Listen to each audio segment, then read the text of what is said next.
All right, Mike, since we were just talking about spirituality and different aspects of religion, you are actually a man of religion and you have several different experiences with various religions. So I was just very curious about your road with God and just when did you start going down that path of trying to find God? So it's a bit of a detailed one that I kind of noted some bullet points on because I can't really say I'm like a man of God. I kind of try to follow the path of the Bible as much as possible, but I'm not someone that you'll find going to church every Sunday. I do enjoy going to church sometimes, but I do believe in the just your independent connection with God, and if that could be a spiritual higher being other than a connection with Jesus Christ, I totally understand that. But with mine, I feel it more connects to the Bible and stories in the Bible, etc., etc. Now, what most people would say, the other thing is too, like I've read parts of the Bible. I've not read the entire Bible. So I'm totally that guy where it's like, oh, you go to church and you haven't read the Bible. Yes, I am, and I don't feel there's a problem with that because for example, the pastor is always you're always learning more about the Bible and more stories. And when one of those stories would be, I'd find an attraction to that story. That was when I pull out the Bible and read that section, if that makes any sense. Um, but starting in the beginning, when I was first into kindergarten, my mom was in the Catholic Church in Salmo, BC. No, Nelson, BC. Sorry, I lived in Salmo for a little bit, but I'll get to that. In Nelson, BC. So I was actually in a Christian school, a Catholic school, for about I think it was 2 or 3 years. And the way that worked was you went to school and learned a little bit, and then you'd go to church and you'd pray, etc., etc. My brothers ended up being baptized, and they had the full like gowns and whatnot, and they'd go down the aisles with I don't know why I'm calling it a stick, but that's what I mean. Like I believe, but I don't know all the details, right? I was there for the show, so to say. But I remember seeing them, and I was always like, man, I want to be that. Like, whoa, because they had like really cool get up and all this thing and everything, and it just looked really really cool to me as a child. And I was baptized around that time, or from what I remember, I was living with my dad and my mom, and around that time, my dad and my mom had split, and I had moved to Salmo, and I was living with my dad, who also reads the Bible, but he's kind of, from what I remember, he didn't go to church that much either. Like he kind of was just like, there the people in church are good and everything, but it's still there can be bad people. There's bad people everywhere, right? And I think that was one of his main reasons for not wanting to go to church is just associating with certain types of people or whatnot, trying to find his own connection with God, etc., etc.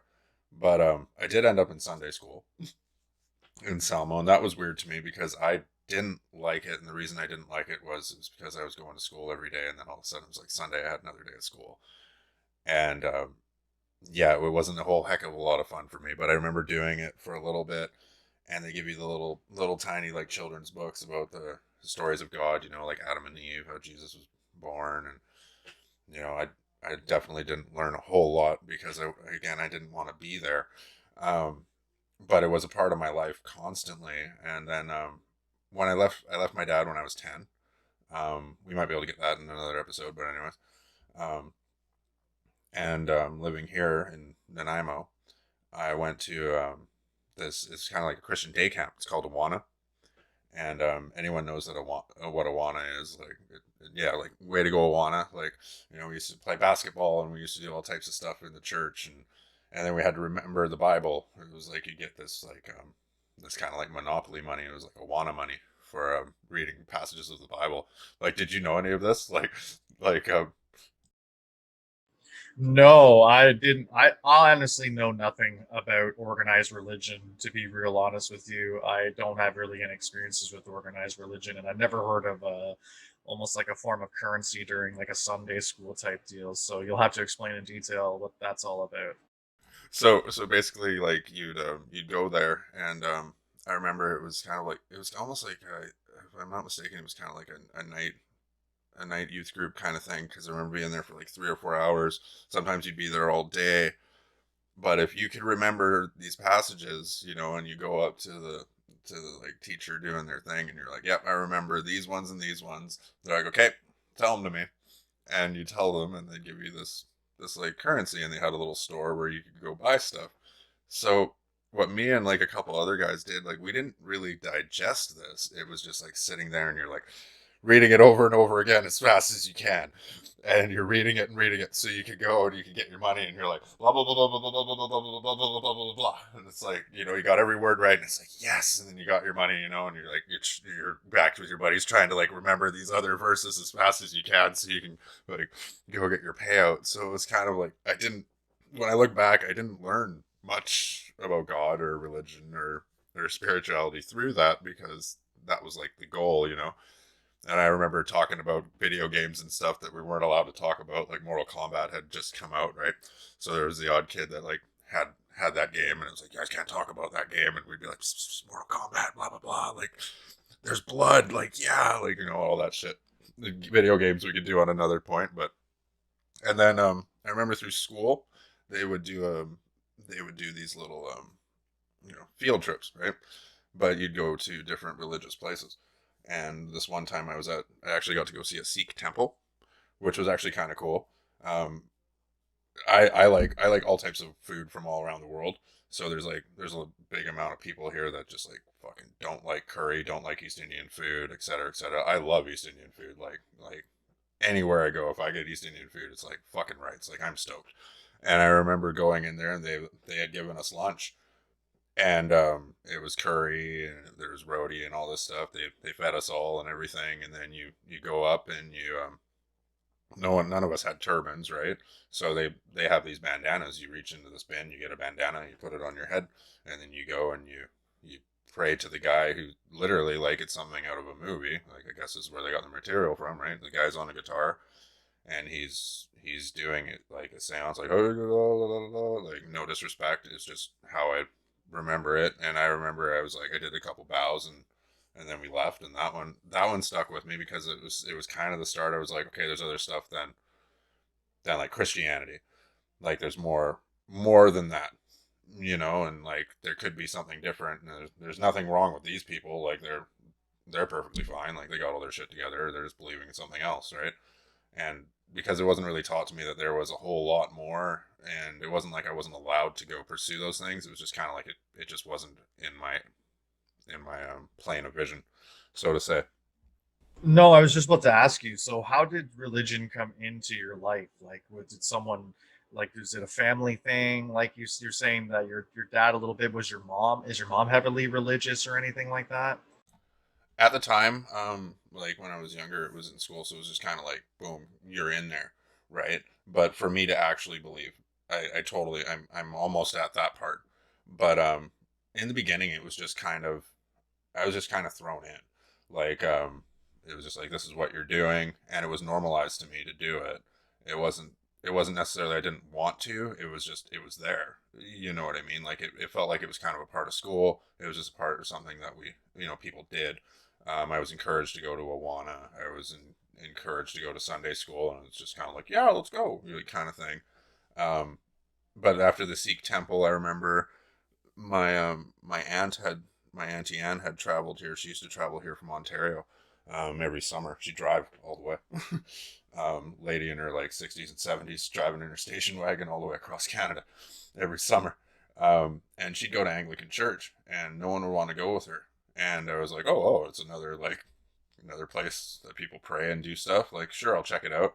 And I was there for a little bit, and I took it in a lot more, like because I like singing and whatnot. So I was like, whoa, okay, this is kind of cool.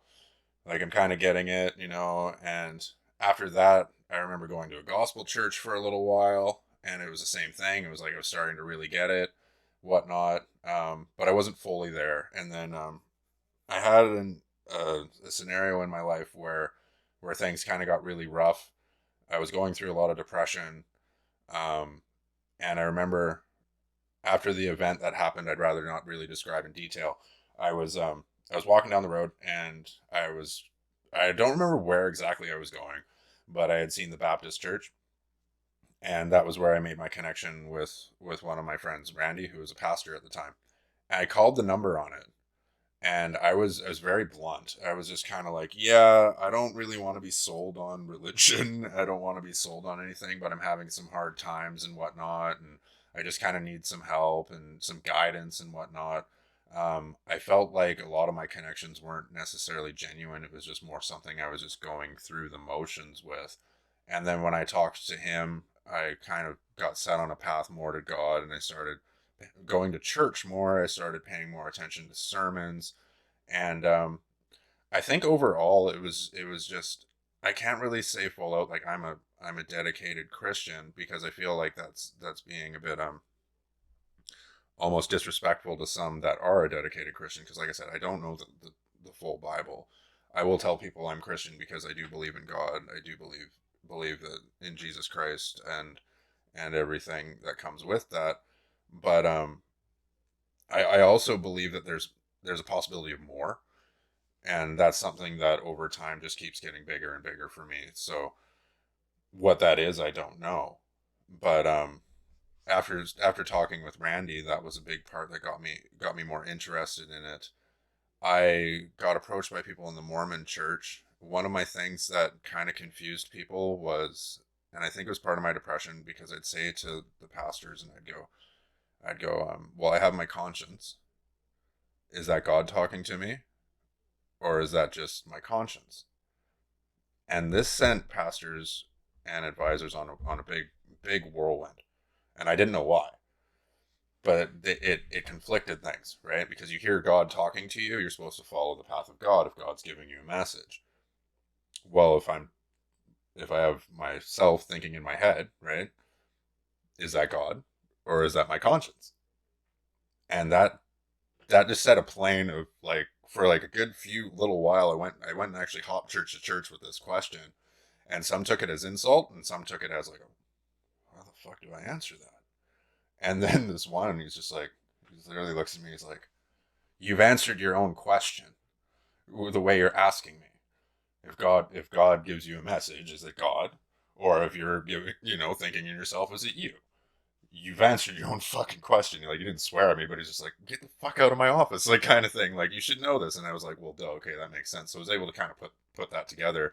But the fact that they didn't really know, and it sent them for such a curveball, it made me question things. And then I bumped into the Mormon church, where I was like crabbing with my son down at the docks, and they come up and they're like, oh, we'll pray for you. And I was like, okay, sure. And then they give me a card, and then it's like salesman stuff, man. And it's like they call you and all this stuff. And I'm like, okay, well, I'll go check out your church. And that experience was something else. You're in there for about 6 hours. There's no happiness. There's no joy. It's just all monotone, kind of cult like. And a lot of people will say it's very cult like if you do research on the Mormon church. And after you're in your 2 hours of hymns, they take the guys, the girls, and then the children. You're all separated into different like classrooms, and you're learning for another 2 hours, and then you're separated again into like this group time. And I felt that was a little much for me, because to me church is like 2-3 hours, like a little more than that, and it's just like it gets a little much to me. Like, it's just too much time. I don't know why. It's not that I don't have time for God, but that's how I feel. But I was there like for a while, and it was this dull, like this kind of like really calm, dull, like cult vibe, as I call it. And a lot of people were saying that that's what ends up happening. And I have 5 children, 4 daughters, and I got the feeling that I was approached eventually in time because of the daughters, because I learned that they want to make arranged marriages and things like that, and that scared me so much, and I wasn't into that at all. So I completely went away from that. I went to the Baptist church a little bit more, but then after that, to where I am today, is I read the Bible, I pray, um, I believe in God, but I also believe in connecting with, whether it's God, maybe he's not called God, I don't know, but it's just a spiritual power that is higher than everything. And there could be more. There could be less. I don't know, but I'm willing to explore my avenues more than just restricting myself to a Bible, if that makes sense at all. No, it makes total sense. And to be honest with you, that there's also a need nowadays to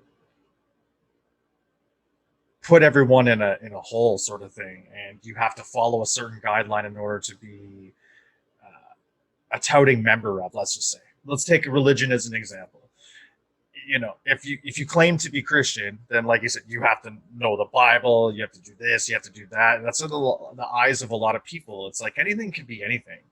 Just because, excuse me, just because you don't know everything about the Bible doesn't take away your love of God or your religious beliefs or anything like that. But that's kind of the dangerous games that we play nowadays. Is that whole you have to follow a certain guideline in order to be included.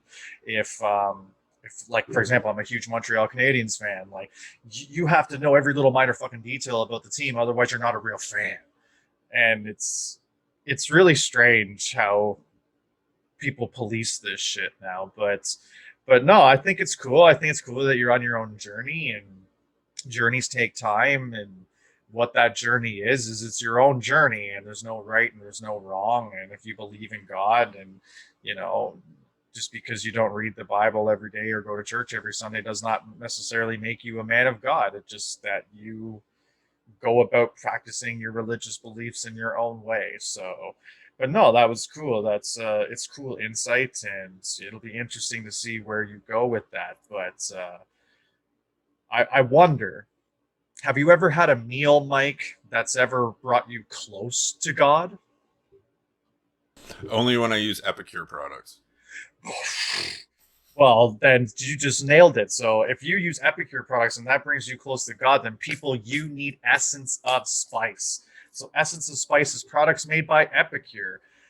And are you just tired of having boring and plain dishes that you make day in and day out? Or maybe you're even sodium or sugar conscious and don't want to ruin your diet? Count me in on all those things. But with Essence of Spice, you don't need to worry any longer. From seasonings, dip mixes, beverages, desserts, and even cookware, you can get these easy meal solutions for yourself and start adding some flavor into your life.